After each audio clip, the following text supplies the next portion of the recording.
Let me tell you one thing most of you don't know, and this will change your life. You see, people don't pay attention. When you read the book of Genesis, especially chapter 1, it says, let us make man in our own image, after our likeness. People don't pay attention there. After our likeness. This is what it means. It means that God created us like Him in a physical form so that we can be able to occupy it. This means that anytime you hear God describing Himself or talking about Himself in the Bible, He is indirectly talking about you, and He is indirectly describing you. Because He is indirectly talking about you or indirectly describing you, if you are able to look at God carefully and follow how He does His things and you replicate the same principles, you will be successful. I want to share one with you. The greatest asset God has on earth is man. Immediately God created man, He didn't create anything again, because He knew that everything else He wants done on earth, He can get it done through man. So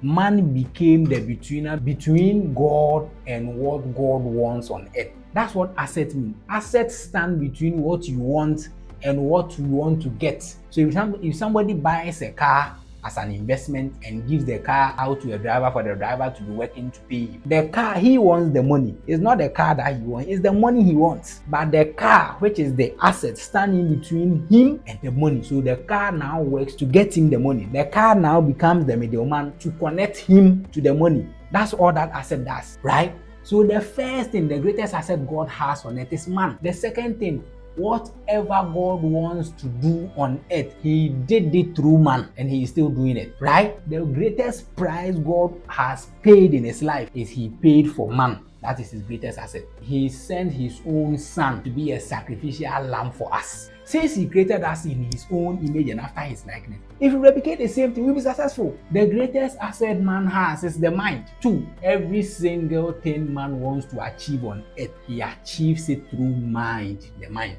the mobile phone, the camera, the watch, the house, the roads, the food. Every single thing that you see on earth came from somebody's mind. It means that for you to be successful, the greatest price you must ever pay is the price to redeem your mind. God paid His greatest price to redeem His assets. That means the most valuable thing God has is His asset, which is man. The most valuable thing you must have must be your mind.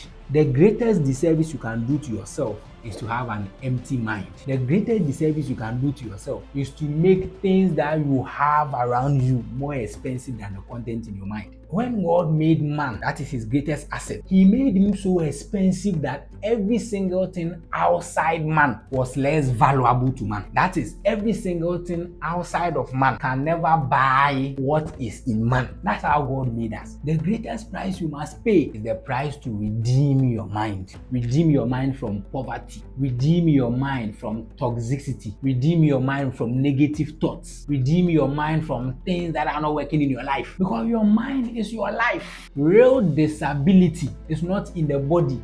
Disability is in the mind. If somebody doesn't have a hand, if somebody doesn't have eyes, if somebody cannot hear, if somebody cannot talk, they are not disabled. Because when somebody doesn't have a hand, you can choose the person. There are people who teach, they don't see. There are people who teach, they can't speak. There are people who teach, they are sitting in wheelchairs, they can't walk. They are not disabled. When a person's mind is not working, when the brain stops working, there is nothing you can do with a person. A mind that is not working is no different from a mind that is not used. And so you are more disabled than the one who doesn't have a hand. So there are more disabled people on earth than able people. Most of you are disabled because you don't have control over your own mind. The greatest disservice you can do to yourself is to open your greatest asset up, that is your mind, for everybody to be pouring whatever they want to be pouring inside. That's the greatest disservice you can do. So, because when your mind is corrupt, your life is corrupt. The moment your mind ceases to work,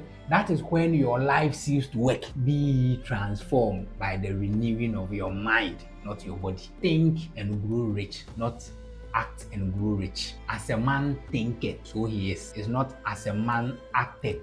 Your mind is who you are. Protect your mind. Make your mind more valuable than anything else you want in life. That is the only way you can have success. If you want a successful marriage, make your mind be full with knowledge on marriage. If you want to be successful financially, make your mind be full, make your mind be enriched with lessons on finance. Let the content in your mind be more expensive than the money itself. That's the only way you can get it. When your mind is not working, you are disabled. A lot of you are disabled. That's what I came to tell you.